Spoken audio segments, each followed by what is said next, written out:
Pronto, então vamos dar continuidade então.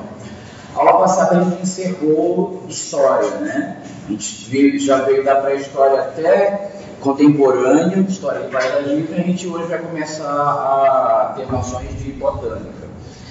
Eu vou fazer uma breve introdução, discutir algumas coisas que são úteis para a gente em projeto, e vou chamar os professores específicos de biologia para falar com a gente, agrônomo, para não me arriscar a falar besteira de coisas que não tem domínio profundo. Então, eu vou só fazer uma introduçãozinha para vocês terem algumas noções.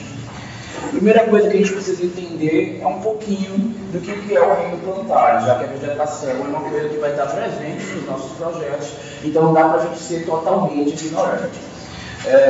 Recentemente, os estudiosos de botânica da biologia reclassificaram o reino vegetal, e ele passou a ser chamado, antigamente, tradicionalmente chamado de reino vegetal. Hoje a gente está chamando ele de reino plantário. Não vai ser importante para a gente em projeto não, mas é para que vocês não estejam totalmente alheios a esse tipo de conhecimento.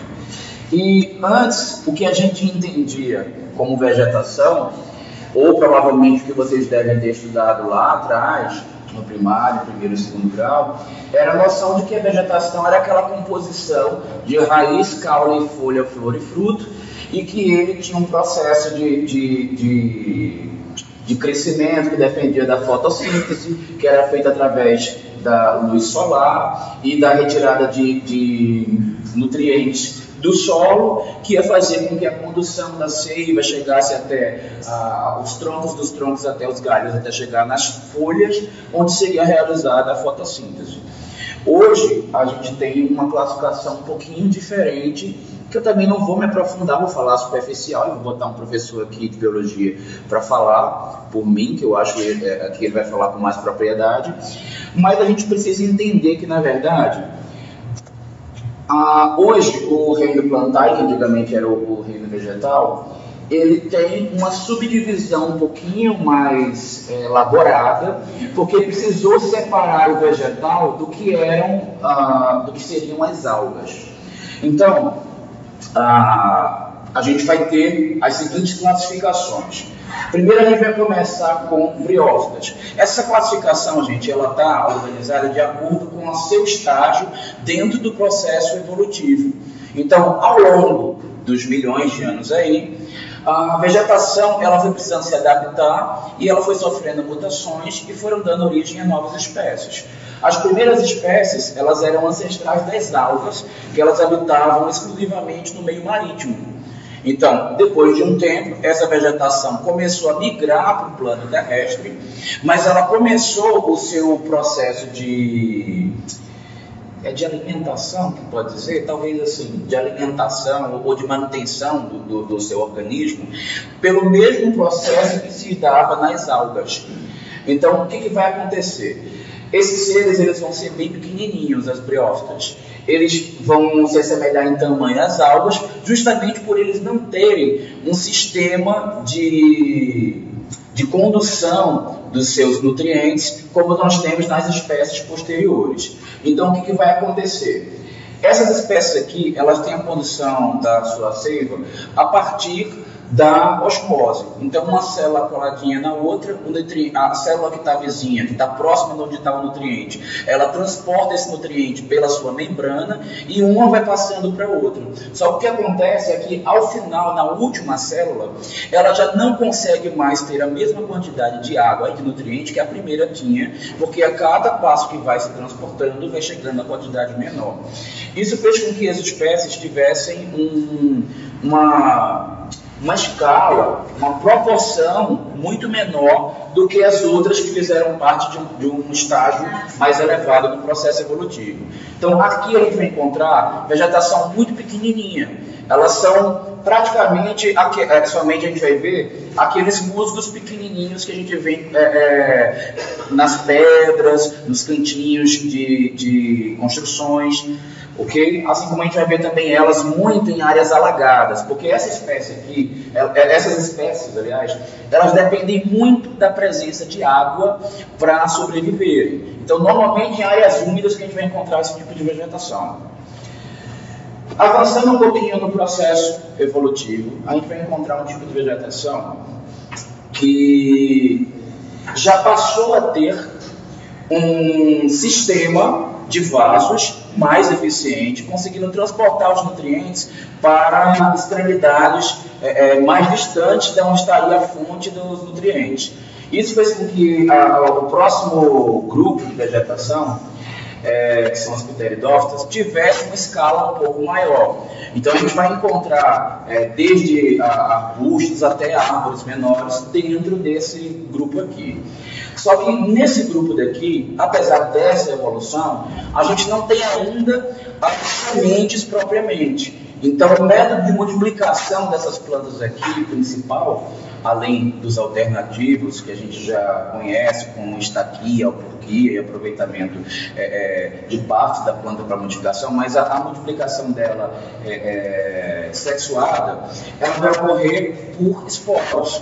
Então, normalmente as sementes delas são sementes aéreas, dependem do vento ou de outros animais para fazer o transporte, ok? Evoluindo um pouquinho mais, a gente vai encontrar os gimnospermas. O que vai acontecer aqui nesse estágio? A partir daqui a gente começa a ter sementes. Só que as sementes, elas ainda não estão dentro do contexto do fruto e da flor tradicional que a gente conhece.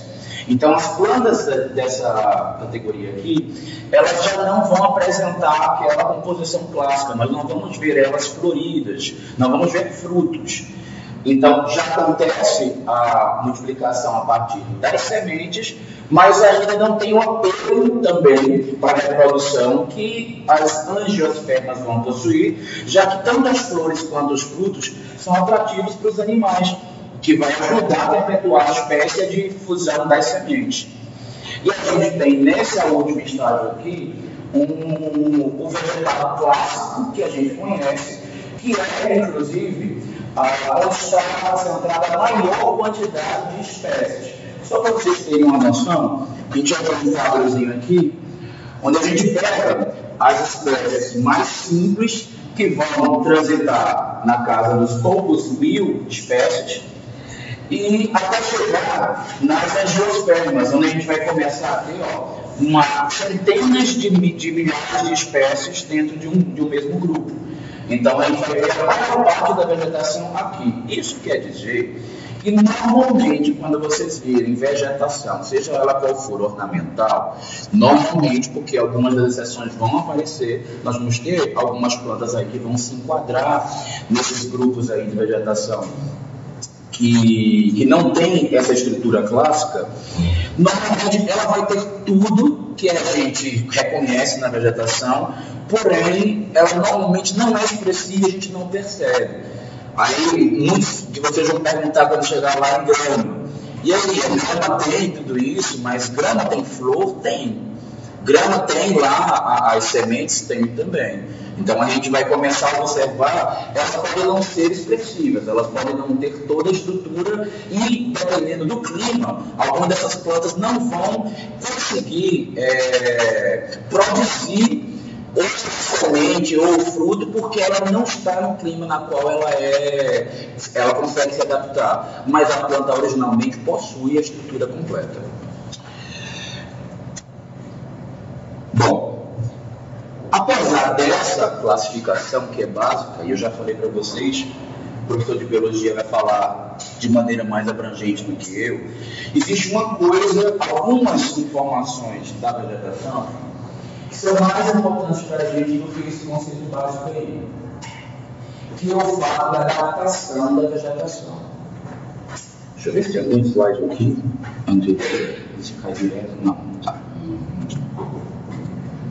Ou seja, a gente saber se as plantas são de pleno sol, ou de meia sombra, que isso é a principal classificação que faz com que nós possamos utilizar ou não a planta no projeto. Na verdade, tem outras coisas que vão também afetar. Quando a gente vai trabalhar com vegetação, a gente precisa saber também o seu porte, a gente precisa conseguir identificar de que maneira se comporta a sua copa, se os seus frutos eles vão trazer problemas, se eles são grandes, se eles vão dar insetos, se a raiz é pivotante ou se ela é fasciculada, porque isso vai interferir no fato de poder usar nas calçadas ou dentro de um local que tem uma profundidade maior do solo para fazer a sua aplicação.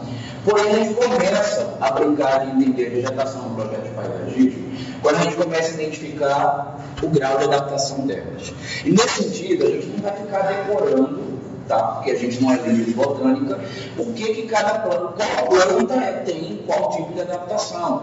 Mas existem umas regrinhas gerais, que obviamente tem uma pancada de exceções, que a gente pode já começar a assimilar para que vocês intuitivamente olhem para a vegetação e somente pela sua morfofisiologia vocês consigam identificar se ela tem uma adaptação mais adequada para um determinado fim ou para outro. Então vamos começar a entender um pouco as plantas de pleno solo. Plantas de pleno solo, via de regra, elas são plantas que têm coloração muito intensa e muito viva. Justamente porque elas estão dentro de um habitat onde elas têm capacidade plena de realização da fotossíntese. Então, elas normalmente têm essa característica forte da coloração. Normalmente são as plantas também que possuem frutos mais expressivos. As flores, frutos e flores, tá? Mais expressivos. Também tem as flores com colorido mais intenso, ok? Normalmente também as cores das folhas dessas plantas, elas além de mais vivas, elas são mais claras, tá? Deixa eu ver se tem mais outra característica.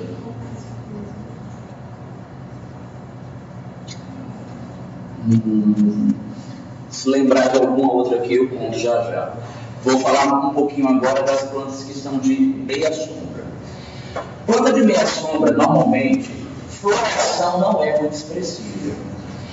Quando existe floração, ela acompanha um pouco da característica da folhagem da planta. Ela normalmente não é muito viva e tem coloração muito escura.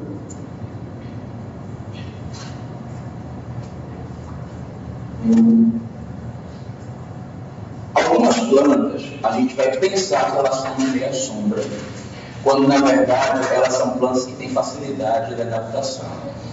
Plantas que são áridas são plantas que têm facilidade para sobreviver com poucos nutrientes e aguardar o período em que elas vão ter acesso a um determinado nutriente. Então ela começa a se automutilar e ir perdendo a partes da vegetação para conseguir se manter vivo.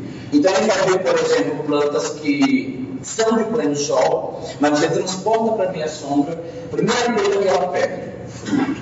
Na sequência, o que ela perde? Flores. Daí ela vai chegar na folhagem até começar a cair os galhos e apodrecer e outras coisas mais. Então, normalmente, plantas áridas vão ter essa dualidade. Você pode usar ela no pleno sol, pode utilizar na meia sombra. Gente, não existe meio sol, tá? E não existe plena sombra. A vegetação, ela só se enquadra nessas duas capacidades adaptativas, pelo menos no Brasil, tá? E as plantas normais, as exceções aí, as super exceções, elas não vão entrar aqui no nosso campo de estudo, tá? Então, a gente precisa de uma quantidade mínima de sol para que a vegetação sobreviva. Eu tenho um quarto completamente fechado, tem uma micro janela e tem um jardinzinho lá no canto do quarto, longe da janela. Que tipo de planta eu coloco? Nenhuma. porque não tem o mínimo de insolação para que você consiga manter a planta fazendo fotossíntese. Ela vai morrer. A não ser que você assuma que essa vegetação ela é decorativa para dar a necessidade da manutenção, e você vai botar ela agora, daqui a um mês ou dois você compra outra, coloca de novo, e vai ficar sucessivamente morrendo, você colocando nova vegetação. Aí a pessoa que faz isso, ela não tem saída, precisa de planta ali por algum motivo, quer ter de qualquer jeito, ela assume isso. Porque, na verdade, mesmo as plantas que são de meia sombra, elas precisam, no mínimo, estar próximo de uma janela que tenha uma dimensão mínima para sobreviver.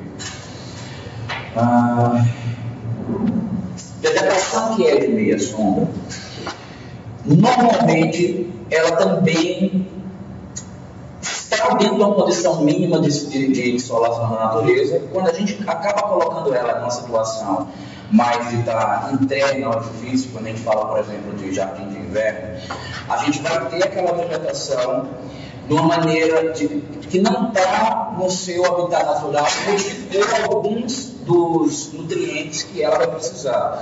Ela se torna mais frágil, especialmente quando são plantas que têm a seiva muito suculenta.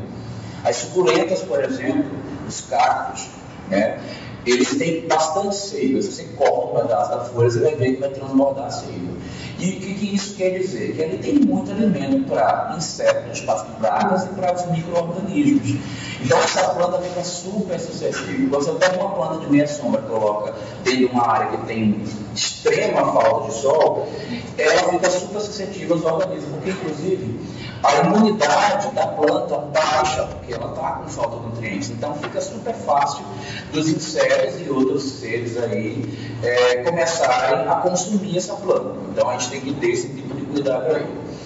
Vai acontecer coisa semelhante também com relação à planta de meia sombra que vai para o sol. Via de regra, a planta de meia sombra que você coloca no sol, ela queima. Tá? Agora tem espécies que elas conseguem se adaptar. Por exemplo, filodendros.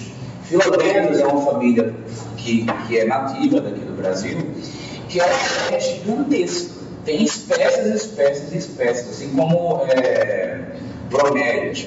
Tem uma cacetada de espécies de bromélias, mais de espécies esquisitas possíveis, e tem uma quantidade muito grande delas. Mas espera aí que eu viajei, esqueci o que eu queria falar do filodendro. Eu queria falar que o filodendro, algumas espécies, ela é de plena sombra, de meia sombra. Ela, normalmente, filodendro, como é originário de Mata Atlântica, precisa de muita água, mas você consegue ela com pouca água colocar no sol e ela sobreviver. E onde que está o segredo e o mistério? Gente, o histórico de implantação de uma vegetação faz diferença na adaptação vegetal. Se você compra uma planta que ela estava lá no viveiro e ela ficou 2 anos embaixo de uma coberta de nylon, vocês já viram aquilo lá que tem dentro do viveiro, para proteger a planta, até para evaporar menos a água e você precisar de menos manutenção. Eles também colocam isso. Facilita cuidar da planta dessa maneira. Mas aí ela era de pleno sol, mas ela ficou durante 2 anos lá embaixo daquela proteção. Ela meio que se adaptou para virar minha sombra. Quando você vai voltar ela para o pleno sol, ela vai sofrer e pode ser que ela queime. Então a gente precisa fazer um processo de adaptação da planta, ainda que ela seja de característica típica daquele tipo de adaptação, quando alguém interfere e modifica o seu processo adaptativo. Tem plantas, inclusive, que elas não conseguem retornar à sua condição original de adaptação. Você tinha ela de meia sombra, colocou no sol extremo, vai colocar em meia sombra de novo, ela vai morrer. Tá? Então isso é uma coisa que a gente precisa saber. Existe, inclusive, época para fazer as adaptações, época para fazer implantação, época para fazer muda de planta. Primeira coisa que a gente precisa entender em relação, por exemplo, à árvore. A maioria das árvores não vão conseguir se adaptar quando você faz o transporte dela já adulto. Alguns arbustos, algumas plantas também não. Então é ideal que você escolha ela ainda enquanto muda ou ela adolescente para fazer o transporte. Lógico que tem espécies que são exceções, que têm uma extrema resistência, que você pode depenar ela completamente, cortar toda a raiz, deixar só o toquinho, enfiar lá no buraco e plantar, que ela vai pegar muito bem. Eu tive experiência 3 meses atrás. Vocês não foram para a casa da Patrícia, né? Vocês não estavam tendo aula comigo semestre passado, né? Então não foi. Aí eu levei a turma semestre passado de paisagismo, para ver a casa de um cliente chamado Patrícia.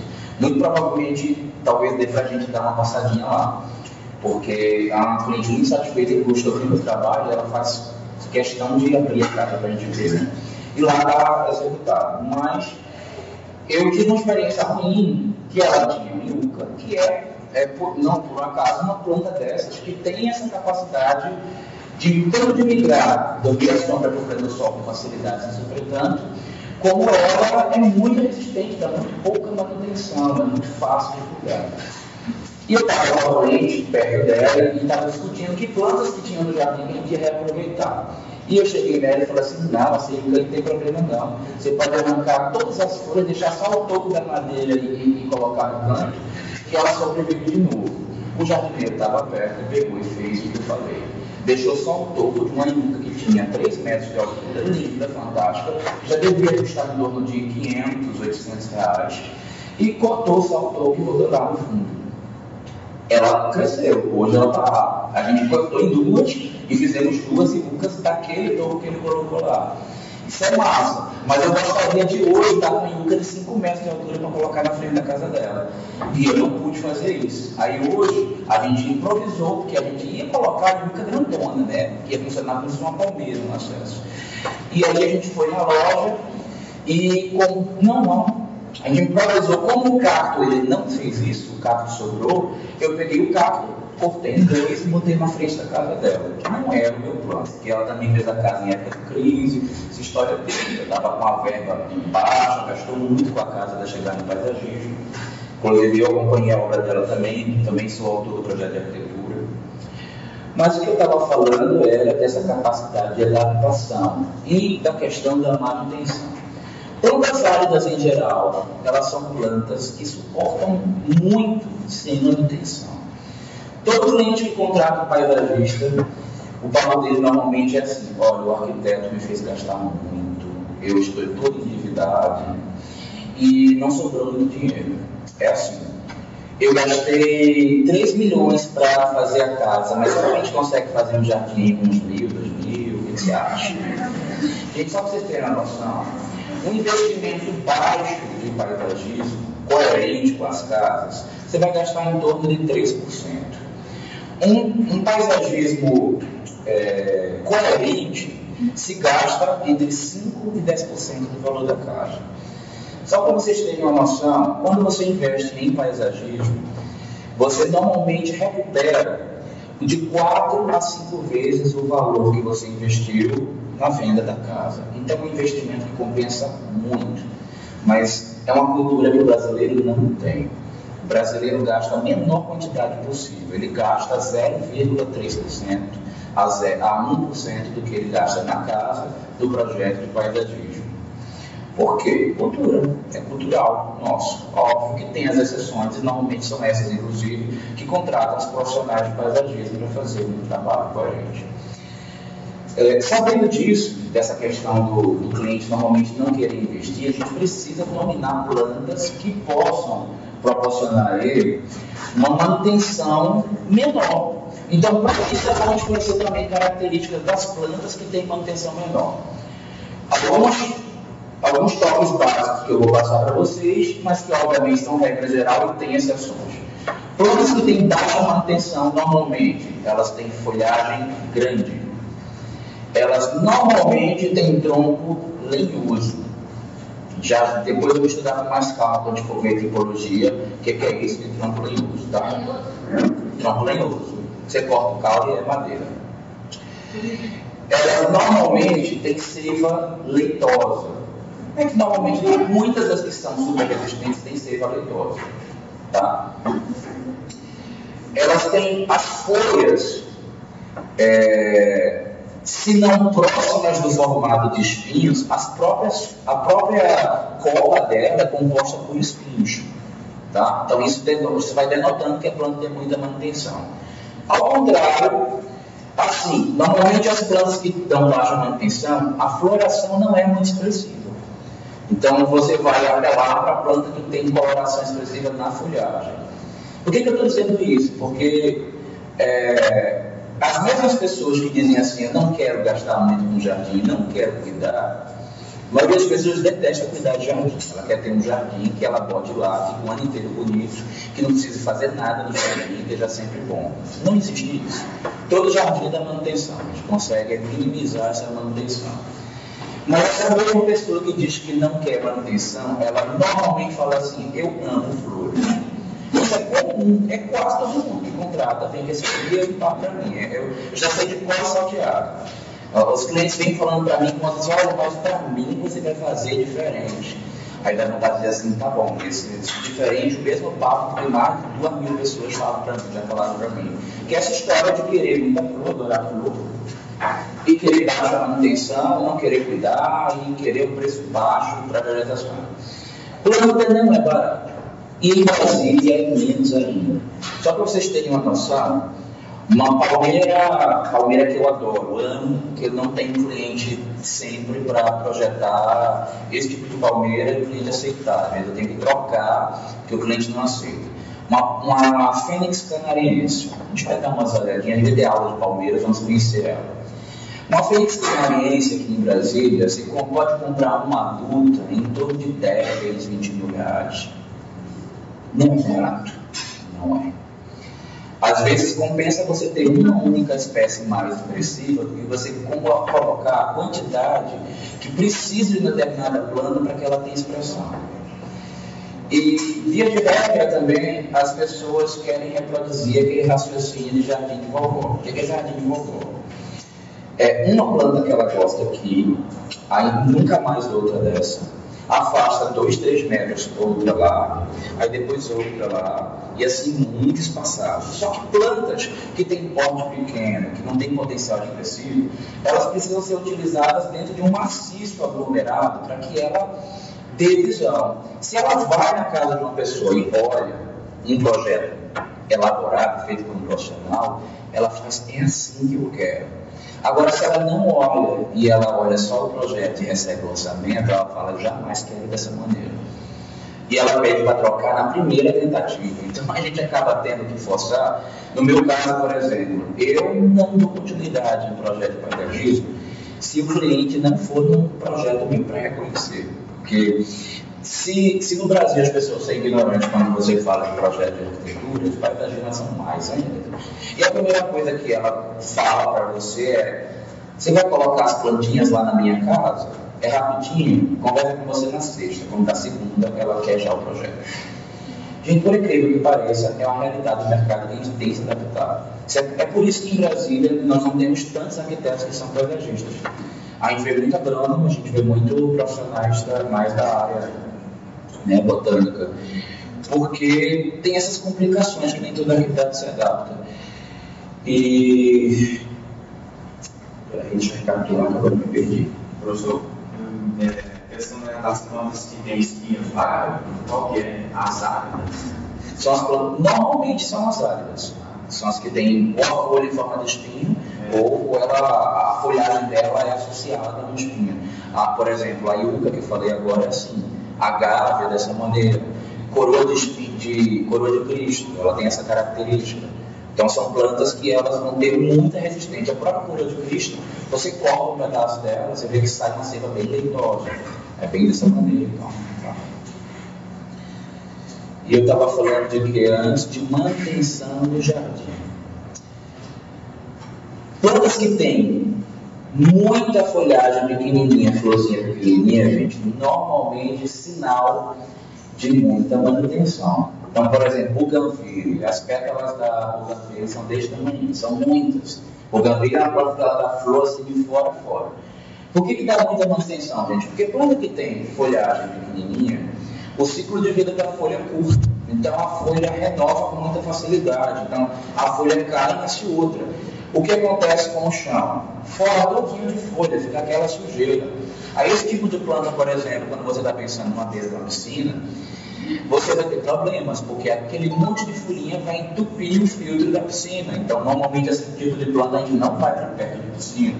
Isso é um problema. A gente tem que ter muito cuidado. As cercas vivas, inclusive, elas são plantas que têm esse tipo de comportamento. Uma cerca viva que é bastante comum aqui em Brasília, além de ter a condição da manutenção constante, porque dentre outras coisas ela cresce assustadoramente e muito acelerada, ela também tem um problema relacionado com a raiz. Ficus, quando eu falo, todo mundo sabe o que é. É a cerca viva que tem 80% do lado sul e lado norte. Deixa eu ver se eu boto uma imagem aqui para a gente ver. Se a internet me obedece.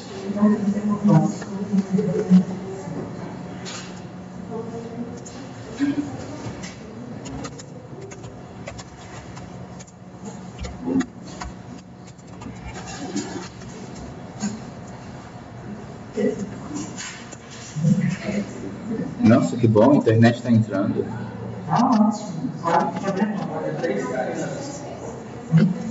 Nossa, ela entrou rápido com todas as imagens. Então, gente, isso aqui que é ficus. Ficus, ó, no início de Brasília, o pessoal fazia muito cipreste, né? Que é um pequenininho, né? Ele tem a folha meio fixadinha, meio onduladinha. E em época de seca, a base da planta fica toda amarronzada. Então, esse amarronzado quer dizer que ela fica seca e fica feia. As pessoas não gostam muito do visual da cerca viva de cipreste. Eu diria mais do que isso. Um bom paisagista em Brasília, paisagista de cipreste, não planta cipreste. Porque além de ficar feia amarronzada, gente, a facilidade de dar uma queimada é enorme. Ela queima muito fácil. É super comum ser de propriedades incendiadas por conta do cipreste que ficou seco demais e facilitou. Existem multas, né, relacionadas com você queimar o seu quintal se estiver perto de uma área ambiental. O Brasília tem várias áreas que são de reserva e área que não é exatamente uma reserva, mas é área verde que é protegida, que a gente não pode construir, não pode fazer uma série de coisas que você pode vir a pagar uma multa quando você está nesse contexto aí. Mas eu estava falando que a ficus, além da questão da manutenção, cresce com danado, tá? Só para vocês terem uma noção. Última vez que eu fui ver quanto que é uma muda de ficus, custava R$1.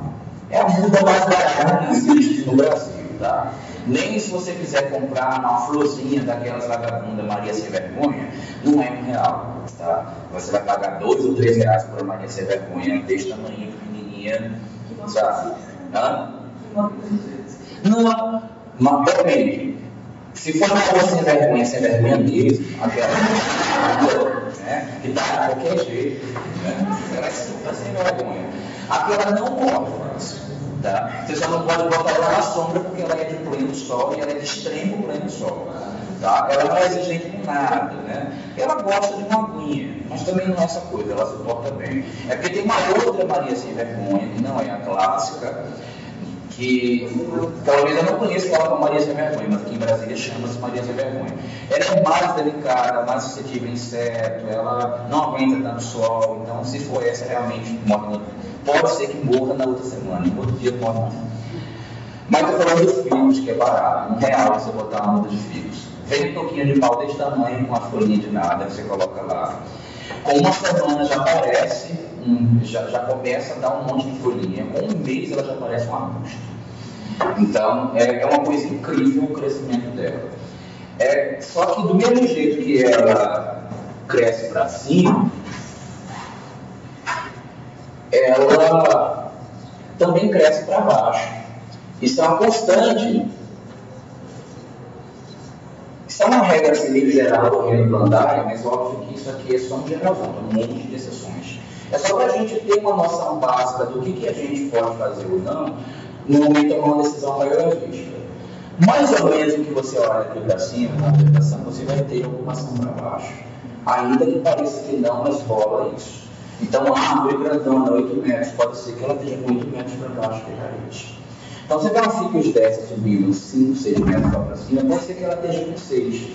Só que você fala assim, Ô, professor, com licença. Bom, eu ainda estou aqui fazendo ajuste de matrícula e estou precisando aqui falar com as alunas Micaele, a Simone,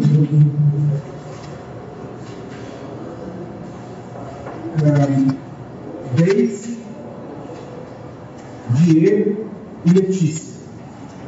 Tem alguém aqui? Ninguém está aqui? Ah, então, por favor, aqui só.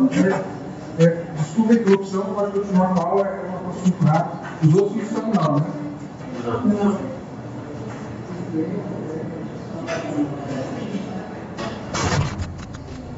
Então eu falei do crescimento da raiz em relação à copa.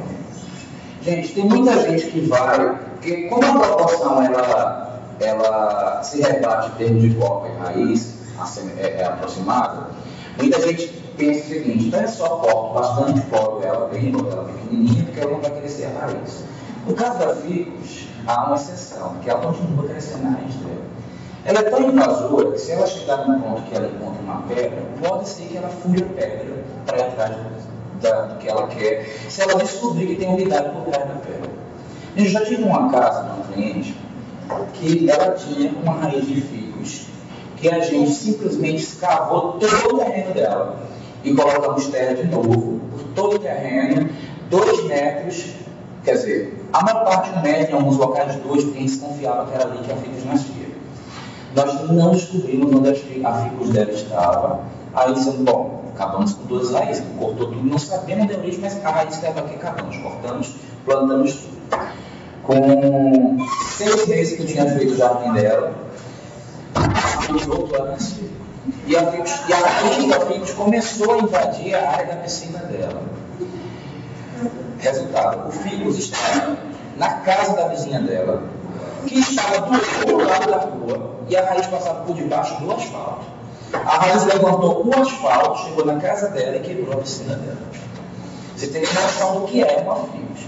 A ficus, se tiver água, ela corre por debaixo da fundação, levanta a fundação da casa, racha a casa para beber água. Pensa na bicha agressiva, né? De maneira por isso que é normal.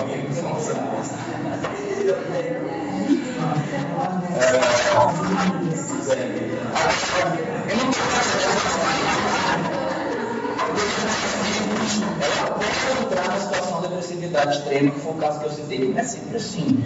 Se você tiver um terreno grande, como Brasília tem, por exemplo, no Lago Sul, se você não tiver proximidade com nenhuma estrutura, nem esgoto e nem umidade, você pode sim. A maioria dos terrenos, por exemplo, do Lago Sul, elas têm uma área verde gigantesca, tem 30 metros da casa, da piscina, até chegar lá na cerca viva. E sem falar que em Brasília a gente tem lei de permeabilidade visual, né?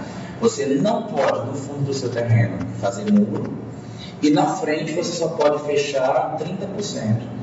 70% você tem que dar de visibilidade. Você tem que mostrar a sua casa, né?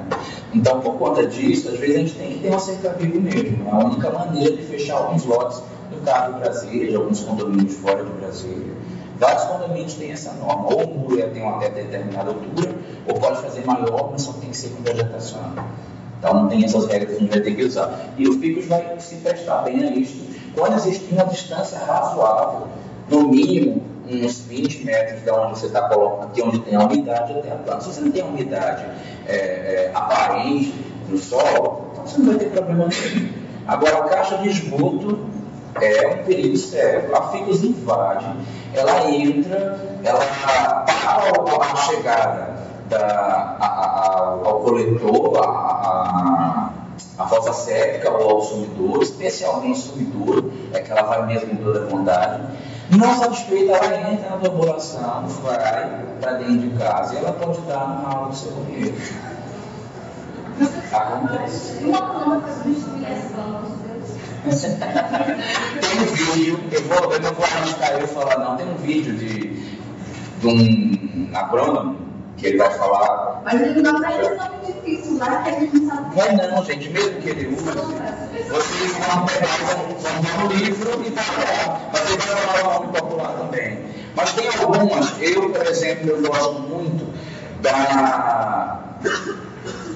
do Jardim do Carro. que, se eu não me engano, aqui em Brasília, e o cara também vai falar no vídeo, vai chamar ela de murta, mas esse é um das N possibilidades que a gente tem. Ele também, se eu não me engano, indica a murta como opção, que é jasmim. Tá? Para utilizar. Sendo a figa, a gente está vendo dessa maneira, a gente vai dizer uma árvore, tá? A figa, se ela não for podada, ela é uma árvore fantástica, bonita, tem uma copa cheia e grande. Só que a raiz dela é superficial, ela quer a calçada. Essa planta é uma desgraça se você não vai plantar. Você tem que ter terreno para ter uma planta dessa. Tanto árvore quanto cerca-viva. Porque imagine, para você fazer uma cerca-viva dessa, você tem a cada 30, 50 centímetros uma planta dessa. Então, se tiver um terreno com 20 metros de largura, você está lá com, né, quantos? Com 40 ficos dentro de casa, né? Com 60 ficos, cuidado com o que você faz com ele. Bom, e eu estou falando um pouquinho sobre manutenção, por isso que eu acabei mexendo na ficus, mas a gente precisa saber também que existe época para fazer implantação, para fazer transplante. Tem um processo quando a gente quer plantar alguma coisa que já está adolescente, porque lembrando a tudo, não é recomendável fazer, que se chama desmame. Obviamente que é uma nomenclatura popular, né? O que é o desmame? É a gente pegar uma porcentagem de 30% aproximadamente do tamanho da copa e fazer uma escavação ao redor um pouco antes do período que você vai fazer o transplante da planta. Porque aí essa planta vai saber que ela vai perder nutrientes, ela vai ficar já preparada para isso, e quando você finalmente arrancar ela dali, ela não vai sofrer tanto. Sem falar que esse tamanho que você tirou aqui do torrão dela vai garantir o mínimo de nutrientes para a adaptação ao novo local dela, sem que ela estranhe a mudança de nutrientes, porque ela vai estar na mesma situação de nutrientes que você vai ter no habitat natural dela. Só que tem o seguinte, tem época para fazer o tal do desmame. Aqui em Brasília, toda a vegetação sabe que quando está chegando a época da seca, ela não vai ter nutrientes. Então, o que é que ela faz? Ela para de produzir frutos, ela começa a soltar a sua copa, então a copa fica mais rarefeita. A planta já está sabendo que não vai dar nutrientes. Então, o que é que ela faz? Ela para de investir energia no seu crescimento. E ela entra num estágio quase de hibernação. Nesse período é o período bom de você fazer transplante em Brasília. Período de chuva não é um período tão bom para essa planta que está adulta ou que está próxima de adulta, porque a planta que ela está em muda, esse que é o bom de colocar ela, porque na sequência vai ter rega abundante. Então, no caso de uma implantação com uma planta grande, próxima de adulta, a gente planeja ela antes, porque tem que cair antes da época da chuva, que é ideal para fazer o jardim. Porque na sequência não tem manutenção, você vai ter rega de gramado, de planta, de tudo, de graça. A própria natureza vai nos fornecer. Lógico que a gente dá uma complementadazinha, porque a implantação ela precisa de rega abundante para que o jardim fique bonito e pleno. Mas a gente reforça tendo esse cuidado. Com o tempo delas ser desmamada, tem desmame de árvore que a gente faz até com um mês de antecedência. Um arbusto grande, a gente tira com 15 dias, né? Faz o desmame com 15 dias, para não afetar. Outra coisa que a gente faz também é que se a planta tiver a copa muito grande, isso quer dizer que os nutrientes que a gente vai ter absorvidos por essa proporção que é menor, vai abastecer a mesma quantidade de copa. O ideal é fazer uma poda, para que você tenha que alimentar uma árvore de proporção menor. E aí você vai garantir a sobrevivência dela. Isso vale para árvore, vale para arbustos, vale para outros tipos de vegetação. Mas cava primeiro, depois faz a poda e depois cava. Tanto faz. Só que normalmente faz os dois na mesma hora. Agora, se você não, faz no mesmo dia, né? Faz a cova, sei lá, amanhã de tarde você vai lá e corta. Ah, você sabe, você pode dar essa do Luca lá também. Assim, né? Manda ver, não tem problema nenhum, pode. Tá? Minha mãe deixa. E qual é o incremento também desse diâmetro local? Não tem o diâmetro certo, mas normalmente a gente usa em torno de 1/3. Se a planta é muito pequena, orienta bem. Se a planta é muito frágil, a gente vai tentar imitar até a proporção da copa. Mas, em média, 1/3 do tamanho da copa, você vai buscar de proporção, não é um raio exato. Okay? Então, a gente vai olhar a copa depois. E, normalmente, aqui não é uma coisa muito fácil de fazer, não. Quando você está tratando com arbusto, tem aqui uns 2, 3 onças, se for grande. Aí ele vai meter um pé de cabra lá, levantar o fundo para arrancar. Se isso daqui for uma árvore já quase adulta, vai vir um guindaste, vir um mundo para puxar ela, levantar, botar no caminhão. Tá? Não é um processo tão fácil nem. E às vezes também não é tão barato. Só para vocês terem uma noção, a maioria das pessoas que tem árvores ou palmeiras adultas que não querem mais, doa. E são caras, tá? Árvores e palmeiras adultas. Doa porque o preço de você transportar uma árvore ou uma palmeira é muito próximo do preço de você comprar. Então, se você pega uma palmeira adulta aí por uns 500, então para você tirar, só para você arrancar ela e jogar fora no mato, você vai pagar uns 300. Entendeu? Então, tem gente que não quer isso. Se for muito grande, pode ser que chegue a 400, 500 também para tirar. Então, a maioria das pessoas doa. Eu já tive muitos clientes doando palmeira imperial, gigante, e aí eu não pegava. Primeiro porque, tanto muito adulto, como eu já disse, o risco dela morrer também existe. Né? Eu não sei se foi para vocês que eu falei, mas vou repetir, caso eu já tenha falado, sobre o caso da implantação do paisagismo daqui de Santa Maria. Eu falei sobre isso para vocês? Falei, né? Não, mas eu estou falando da questão das palmeiras. Não falei, não.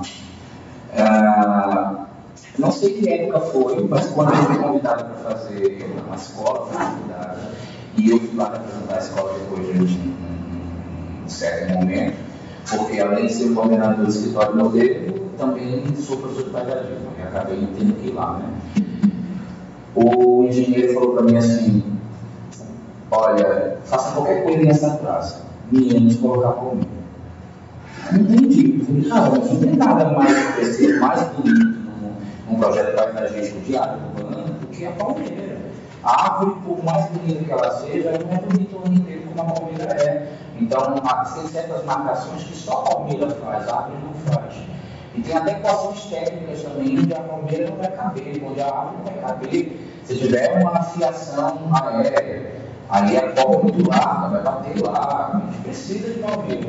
Ele falou, não, porque o último projeto paisagismo que a cidade teve, ele colocou palmeiras de fora a fora na avenida principal e todas as palmeiras morreram. E o cara que encomendou esse projeto, ele está sendo processado, tendo que responder na justiça, etc. Ele falou, a gente não quer. Aí eu falei, bom, tem duas possibilidades aí. Ou esse cuidado aqui não foi feito, né, para fazer o transporte, ou ele deve ser trabalhado com plantas exóticas. O que é planta exótica? Justamente quando ela não é autóctone. Não sei falar o nome, devo ter confundido. Autóctone. Que é planta nativa. Ou planta nativa ou planta já está adaptada, quando a planta é adaptada numa área que Brasília tem, pela mesma metade do ano na área, ela não vai sofrer. Mas se você pega uma palmeira europeia, ela é adaptada para um frio. Então, não há risco dela morrer antes de ter esses cuidados. Usar a planta nativa, além de resgatar o valor cultural, ela também garante a sobrevivência, a manutenção, e que essa planta está acostumada com as pragas, insetos, com outras coisas da região, com o sol, os níveis de acidez, por exemplo, de Brasília é muito alto. Então, se puder, é critério que a gente tem que ter na hora de fazer uso desse tipo de recurso. Deixa eu ver se tem mais coisinha que a gente precisa saber. Capacidade adaptativa, implantação, manutenção, características principais de plantas de meia sombra, de plantas de sol. Tem mais dúvidas aí, gente, perguntas? Que aí eu vou pedir ajuda agora dos universitários, dos professores de biologia, para falar as coisas para a gente. Posso pegar uma palmeira plantada no sudeste e no jardim no sudoeste? Pode. Eu sei que no sudeste teste é 30, não sei o quê. Ótimo. Só que é aquilo que eu estava falando antes. O que você vai considerar? Primeira coisa, porte da planta. Está adulta, risco alto. Melhor que ela seja adolescente, para ela não esteja totalmente desenvolvida. Segundo, qual é o grau de adaptação dela natural? Ela já era uma planta exótica ou ela é uma nativa brasileira da parte quente do Brasil? Aí você propõe. Por último, em que condições essa planta estava? Estava lá no sol quente? Porque veja, tem planta que só se adapta ao frio, mas você simula o frio numa região quente, facilmente. Eu tenho um caso, por exemplo, de duas casas diferentes que eu fiz, e é uma planta que eu não gosto muito dela, hortênsia. Não gosto de hortênsia. Tá? Mas não gosto por motivos técnicos, não gosto de hortênsia. Mas é muito comum, especialmente as famílias, quando o casal encomenda o projeto de unidade de média para avançada, tem essa praga com hortênsia, né? Que é a florzinha toda babosinha gosta. Hortência é a força da minha avó não hortência, ela gosta minha. E a hortência é bonita pra caramba lá no sul. A hortência, quando ela chega em alguma cidade do sul, ela tem assim, um farol inteiro de hortência. É linda, bonita pra caramba. Só que a hortência tem clima frio. Aí quando você traz ela para Brasília, o que vai acontecer com a hortência? Ela vai pegar sol pleno e ainda vai pegar esse clima seco, né, que a gente tem. A hortência fica toda marronzinha, queimada do sol. O que a gente faz para compensar? Joga ela na minha sombra. Porque se a planta não tomar sol aqui no Brasília, durante a maior parte do ano, a gente tem mais frio do que calor. Desde que ela esteja no lado sombreado. Ou seja, se a gente planta, por exemplo, uma planta na fachada do sul, a gente simula um clima frio no local que é quente. Tá? Mesmo na época quente aqui do Brasil, a gente tem alguns momentos em que à noite vai dar aquele ventinho gelado. Então, vou jogar ela do lado da sombra, ela vai sobreviver. Então, eu já plantei na casa de uma cliente hortência, um canteiro enorme, e falei para o cliente que ia queimar. A cliente falou: eu gosto, eu quero, vou fazer aqui o jardim inteiro dela, ficou só aquele marronzão de fora a fora. Eu fui para a segunda cliente, que era uma região montanhosa, aqui Sobradinho, e aí cheguei lá. Ela falou: eu quero hortência, faço questão de fechar. Aí, vai queimar, pode botar. E aí, implantamos o jardim, fizemos toda a implantação dela lá, eu não gostei, quis contrariar, né? Orientando, coloquei. E aí, quando estava tudo pronto, ela ficou na minha, florindo. Né? Ela ficou rindo da minha cara, disse que estava errado. Só que qual é a diferença desses dois projetos? Primeiro projeto, aqui no plano piloto, uma área super adensada, cheia de casas, cheia de asfalto, cheia de calçada. Clima diferente. Sol intenso refletido nessas pavimentações, construções e em hortência. Lá, construção nenhuma, muito verde, na ponta do encosta, é uma região alta e montanhosa. O clima lá está frio e a hortência foi plantada do lado da sombra, não batia sol. Resultado, uma hortência perfeita, linda.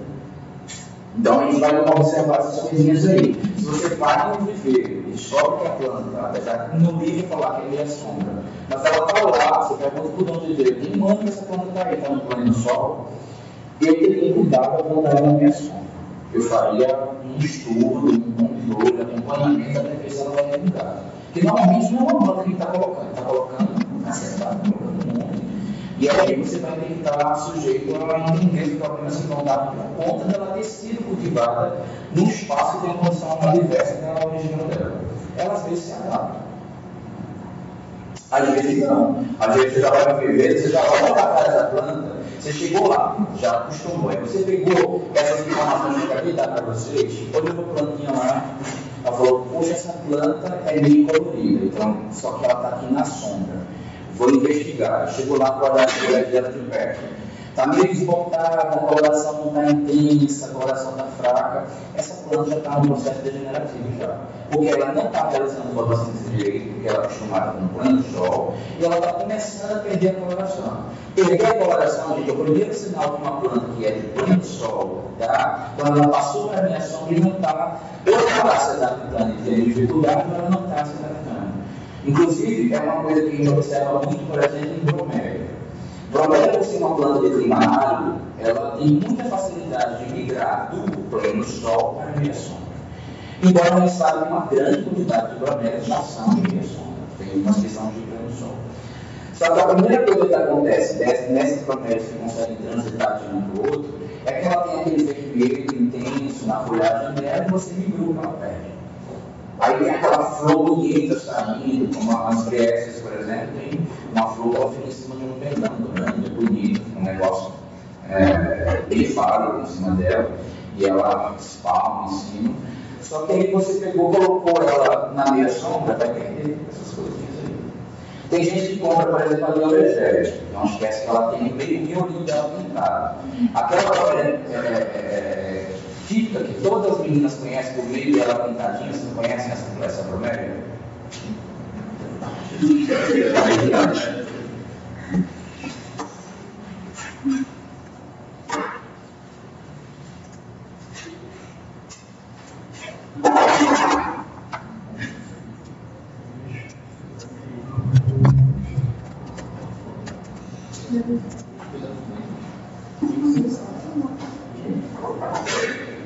Pronto, aquela hora a internet estava ótima. Ela agora resolveu não querer.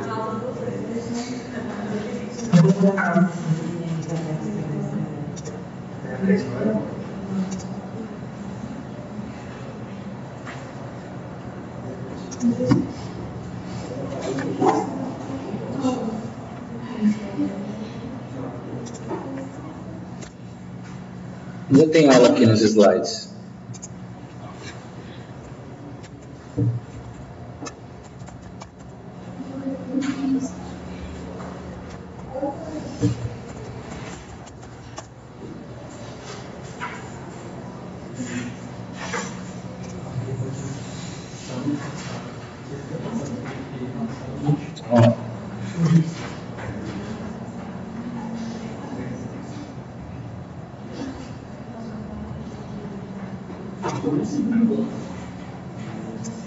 Essa aqui não é exatamente a Neurogélia não, tá? Essa daqui é uma Fireball. Só que ela é uma variedade de Neurogélia. Então, a Neurogélia clássica, ela é assim. Verdinha nas pontas e o miolo dela vermelhinho. Aí você compra a Neurogélia toda feliz, que ela tem um colorido intenso, bonito, para decorar e leva para dentro de casa. Aí coloca ela com um pouco sol. O que vai acontecendo? Ela vai ficando só verde, vai perdendo o vermelho do meio. Porque a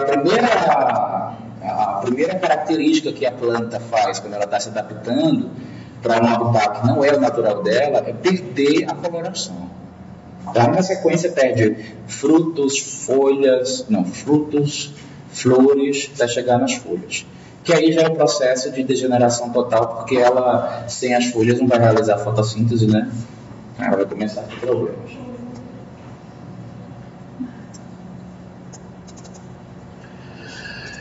Vamos fazer o seguinte, já está em horário de intervalo, tá, né? Então vamos dar nosso intervalozinho de 15, 9 horas eu boto os vídeos, tá?